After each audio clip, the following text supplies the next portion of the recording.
berarti mubayyin. Ya. Maksudnya kata aam di atas sirkun mukajiban ini ya, Mana? yang aam yang paling atas itu warna merah itu maksudnya paling atas. Oh iya, astagfirullah. itu maksudnya Maaf, apa? maaf. Itu Tabayun afas. kan enggak ada. So.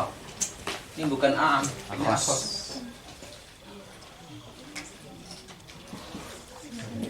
Nah, bukan aam ini aam.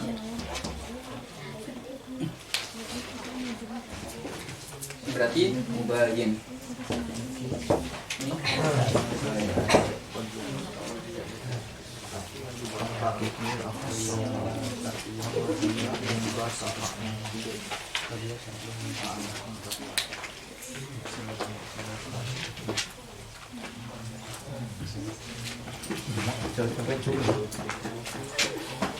Udah dimulai?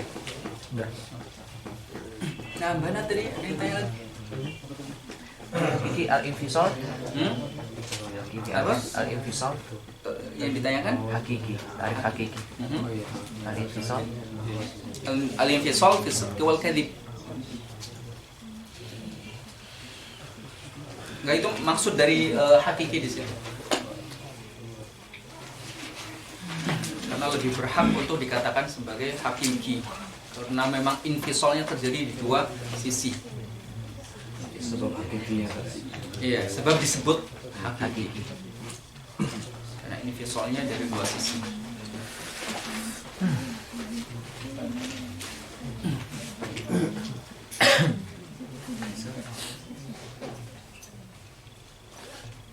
Nah, baru-baru ini pertama kasusnya kalau ditarik mundur, jauh sekali. Singkatnya adalah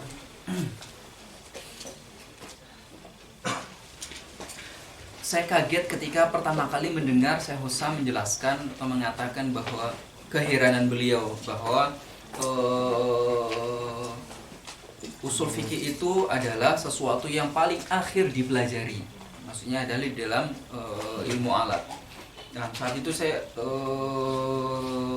masih bingung, tapi ketika beliau yang mengatakan saya langsung percaya. Cuma saya masih bingung tafsirnya bagaimana, penjelasannya bagaimana. Kalau usul fikih itu ada di akhir. Sampai kemudian saya iakan saja berhari-hari, kemudian ikut majelis beliau, sedikit demi sedikit akhirnya paham bahwa benar memang usul fikih itu tidak bisa dipelajari langsung. Artinya kalau kita sudah masuk dalam ranah tolab yang tertibi, tolab yang benar-benar tolabul ilmi, itu kita tidak bisa mengawalkan usul fikih dibandingkan mantik, dibandingkan balaghah, dibandingkan nahwu apalagi. Itu kita tidak bisa, sama sekali tidak bisa.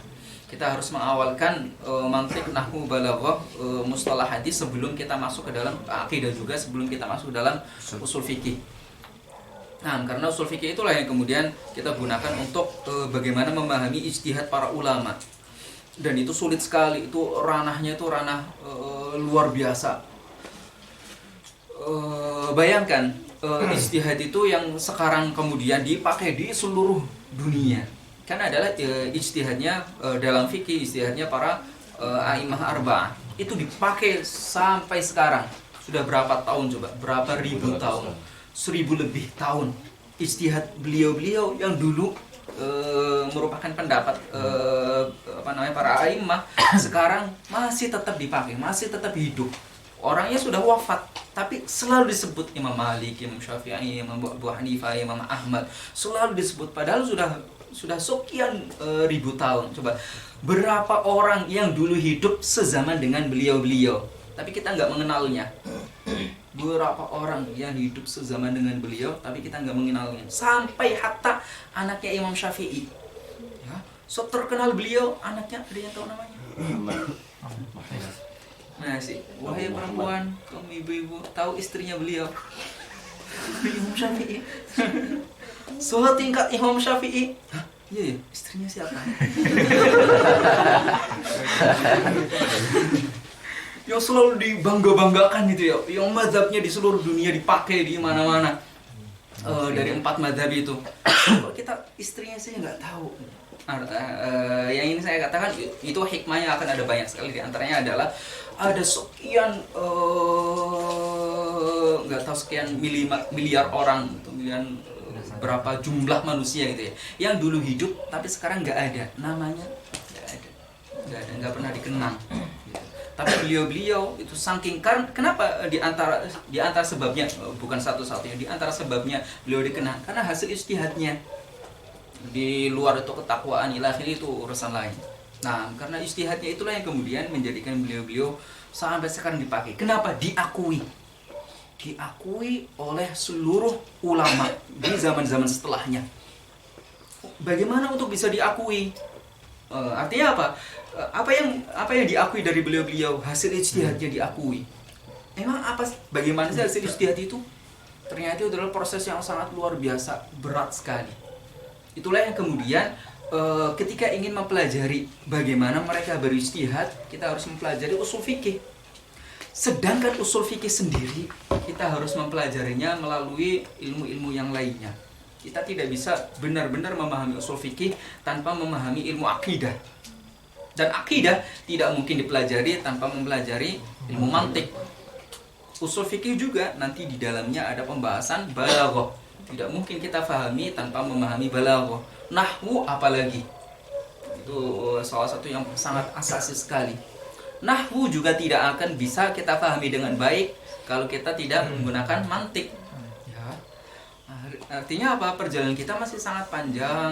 Kemudian ketika dicari ujungnya awalnya apa? Mantik. Ujungnya paling dasar adalah mantik. Dan itu ditasrih oleh Syekh Hasan dan baru-baru ini ditasrih oleh Syekh Mustafa Abdul Nabi. Saya share yang kemarin saya share itu di WhatsApp, di status WhatsApp. Saya bagikan ke kalian. Ada yang sudah melihat, sudah membaca tentang beliau diminta untuk ngajar usul fikih, kisahnya. Jadi beliau diminta untuk ngajar usul fikih, beliau langsung menolak. Antani ghayatul imtina, bahasa beliau. Saya benar-benar menolak. Bukan nggak siap, tapi saya tidak menemukan murid yang siap.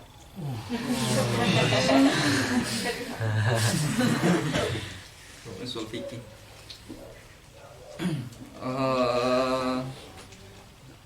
Kalian gak punya paket kan? Ada Sat. Siap. Masih awal bulan. Masih awal bulan ya? Pertengahan. Panas tanya bulan awal bulan.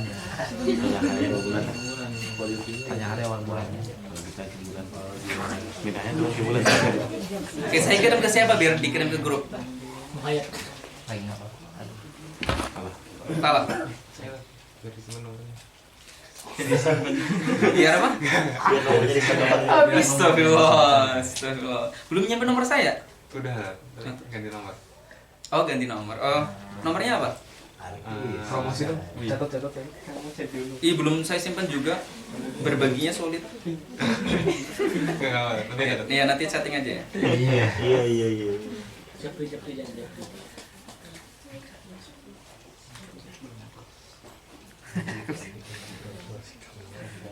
Pala tuh belum simpan. Astagfirullah. Nomor baru. Alasannya nomor baru. Nomor baru. Salah loh. Kan simpannya di kontak bukan di WA. Ustaz Agung nggak disimpan nomornya. Ustaz bilang nggak disimpan juga ya? WhatsApp Apa lagi cari memang nggak ada. nomornya. Kok kayak gini ya? Menggunakan pesan kalau teman-teman dapatkan secara gratis. Itu ku cariin kontak itu dia mengirimkan fatwa. Nanti dia nyari kuliah bukan itu namanya. Aku mau dapat 2 kali dapat CS. Iya. Ini disimpan ya, aku tahu yang mana tuh yang tahu.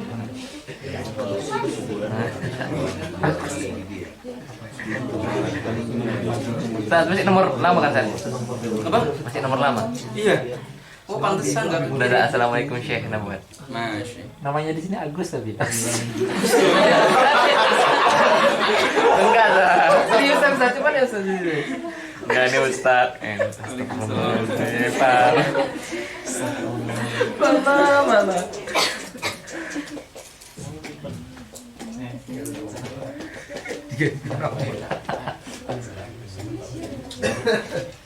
yang mau itu? Ada aja cerita mana. Nggak bisa ganti dia gantinya di kontak. Siapa bilang? Bandar. Kok bisa bilang? Ya udah. Orang tuh nggak canggih. Yang zaman. Satu dikirim. Belum. Ini aja. Ada. Ke siapa? Oh, sudah ada. Udah ada. Dikirim ke grup. Udah dikirim ya. Itu linknya atau screenshotnya? Screenshot. Oh, Oh udah, ya udah. dapat dari mana? Oh, Itu bukan sih. Abu Hamzah Syafi'i kan? Abu Hamzah Syafi'i banyak. Yang Enggak, maksudnya saya upload banyak. Yang apa awalnya? Al-Kathiruna Mimman. Iya, Sinudwan bi. Nah, ketiga. Bilfatiri tolabu al-udarrisahu usul fiqh. Sudah dibagikan? Fa'antani ghayatal imtina wa sabab. Nah, apa beliau mengatakan? Al-kathir mimman yuhsinu dhann bil faqir, maksudnya beliau yatlubu an udarrisahu usul al-fiqh. Nah, banyak orang yang husnudzon kepada saya, meminta saya untuk mengajar mereka usul fikih. Fa'amtani'u ghayatal imtina. Tapi saya menolak, benar-benar menolak. Kenapa? Wassabab fi dzalik anna al-usula ilmun mutawaqqifun ala mabadi bihaitsu la yumkin tafahhumuhu fahman tamman illa bidhabti wastihdari mabadihi. Karena usul fikih itu adalah ilmu yang memiliki mabadi, memiliki sesuatu yang harus diawalkan. Yang mana ilmu usul fikih tidak mungkin bisa difahami dengan sebaik-baiknya kecuali kita memahami mabadinya tersebut. Mabadinya itu adalah beberapa hal dan beberapa ilmu. Nah, illa bidhabti bidhabat, kecuali kita telah selesai memahami dengan baik ilmu-ilmu yang sebelumnya. Bidhabti ma qablahu illa bidhabti wastihdari mabadihi wa ma qablahu min ulum. Fayanbaghi ala kulli salikin fi talabil ilmi ala al-jadati as-sahihah an ya'khudha bi zimami jami'il ulum. Oleh karenanya bagi seluruh talabatul ilmi seharusnya dia belajar sesuai dengan urutannya. Semua ilmu harus dipelajari. Bidirasati mustawayatiha, harus sesuai dengan mustawanya, allati lil mubtadi'in wal mutawassitin wal muntahin. Masing-masing ada levelnya, masing-masing ada kategorinya, masing-masing ada ketentuannya. Thumma qad yaghlib 'alaihi al-ishtighal bi'ilmin wahidin yufidu bihi at-talabah. Kemudian baru di tengah-tengah, kalau nanti sudah mempelajari ini itu, nanti mau takhasus silahkan. Ya, tapi di awal itu harus semua ilmu itu harus dipelajari, mubtadi, mutawassit, muntahinya. Setelah itu semisal ternyata di antar sudah dipelajari mantik, mubtadi, mutawassit, muntahi. Kemudian balaghah 3 mustawa itu, nahwu sudah 3 mustawa itu, dan ilmunya sudah selesai 3 mustawa itu.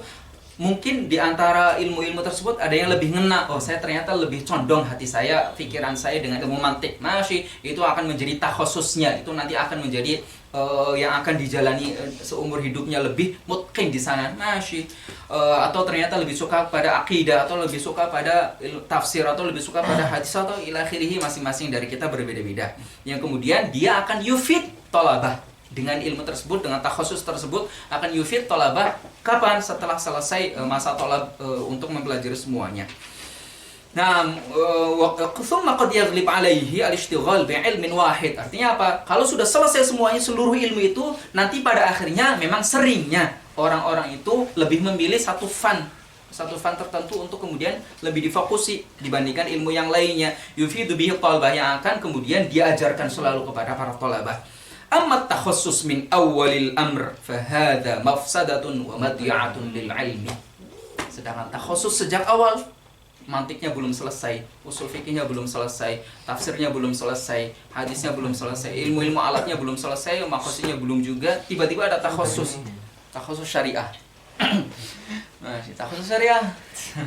Takhassus suludin, takhassus lughah. Nah, itu salah satu sistem yang dikritik oleh siapa? Oleh ulama Azhar sendiri. Sistem takhassus itu. Nah, wa tartibul ulum ala ma huwa ma'lumun indahum. Tertibnya bagaimana? Al-mantiq yang pertama. Mantiq. Kemudian fa'adabul bahth, fannah, fassarf. Nah, nanti. فالنحو فالصرف فالبلاغة فالوضع فالمقولات فالتوحيد فأصول الحديث فأصول الفقه. Tuh, usul fiqh. Kemudian baru apa? Masuk ke dalam tafsir wal hadis. Itu sudah ujungnya. Ujungnya apa? Memahami Quran Sunnah. Ya, memahami apa? Quran Sunnah. Selalu ketika kita mendengung-dengungkan Quran Sunnah, itu selalu kita harus memahami ilmu-ilmu yang lainnya dulu. Kita tidak bisa benar-benar kembali kepada Al-Quran Sunnah kecuali benar-benar memahami ilmu. Nah, fausul itu tadi.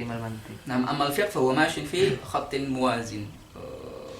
Bersamaan bareng-bareng, tergantung nanti mau untuk dihafalkan terlebih dahulu atau didalami. Kalau didalami maka setelah usul fikih. Tapi kalau mau untuk praktek sehari-hari tidak harus memahami ini qaulnya dari mana, ini bagaimana, maka sejak awal. Nah, wa inna ma quddimal mantiq li tawaqqufi ghairihi alaihi bila aksin. Kenapa harus diawalkan? Karena seluruh ilmu itu butuh kepada mantik bila aks. Tapi mantik tidak butuh ilmu yang lainnya. Mantik tidak butuh ilmu yang lainnya.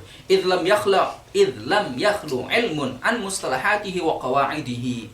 Karena tidak ada satupun ilmu yang tidak ada imma ada istilah mantik atau sebagian kebanyakan adalah ada kaidah mantik. Walaupun istilahnya tidak ada, mungkin handasa mungkin tidak ada kaidah-kaidah mantik, atau usul fikih mungkin kaidah mantik mustalah mantiknya mungkin sedikit, atau ilmu hadis mustalah mantiknya mungkin sedikit, atau tafsir mustalah mantiknya mungkin sedikit, tapi kaidahnya itu semuanya. Kalau mustalahnya banyak itu di ilmu akidah. Ilmu akidah kaidah dan mustalahnya memang banyak. Ya, ada bahasul munadharah, kaidah dan mustalahnya memang banyak. Tapi di ilmu tafsir itu kaidah tafsir itu tidak mungkin tidak ada. Semuanya dipakai kaidahnya. Tapi istilahnya mungkin berbeda. Penggunaan istilahnya disering sebutnya lebih jarang. Kampung. Nah, apa dikatakan izlam yakhlu ilmun